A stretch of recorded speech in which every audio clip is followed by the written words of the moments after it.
Hello and welcome to What's That Behind You. Today's video will be a little bit different from what we've been doing already. I will be introducing a brand new series, Fact or Fiction.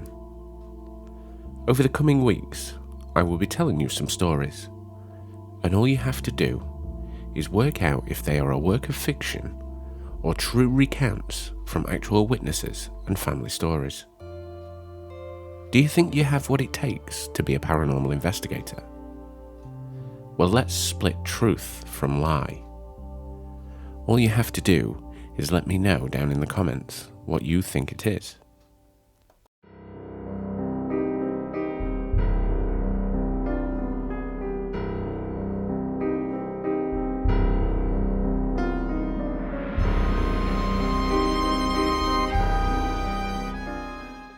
In the quiet town of Bramley, nestled amidst the rolling hills of the picturesque UK countryside, there lived a young family haunted by the tragic loss of their beloved father.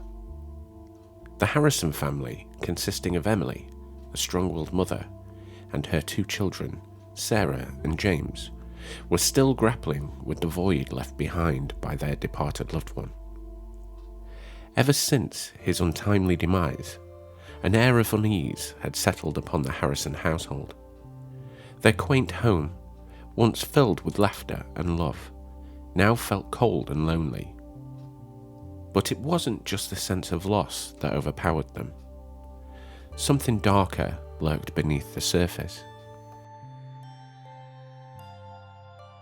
Emily had always known that her husband, Daniel, carried secrets from his past.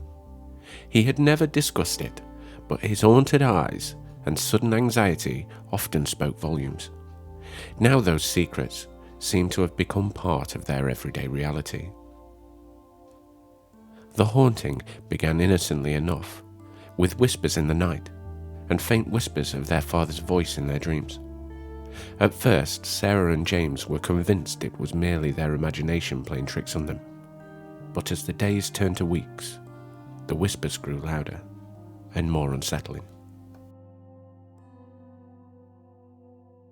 One evening, Sarah stumbled upon a hidden diary of her father's, tucked away in the attic. Filled with trepidation and curiosity, she delved into its pages, hoping to unlock the mystery that had consumed her family. As she read, the truth began to unfold. Daniel had once been part of a notorious gang, responsible for waves of crimes that had plagued the town in the early 2000s.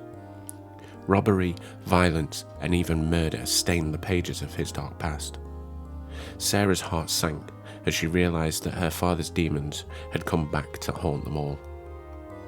Haunted not only by the loss of their father, but by the horrors of his past, the Harrison family found themselves trapped in a web of fear and uncertainty. As the ghostly visitations increased, they sought solace in the local parish, seeking guidance from Reverend Turner. Reverend Turner, a wise and compassionate man, had known Daniel and understood the burden that he carried. With his help, the family discovered a glimmer of hope amongst the darkness that engulfed them. Through ancient rituals and prayers, they tried to make peace with the troubled spirit that lingered.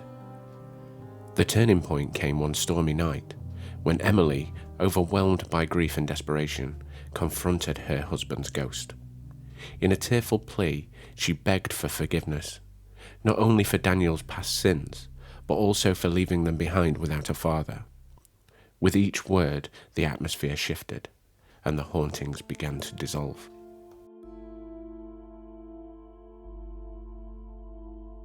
As the days turned into weeks, a profound change came over the Harrison family.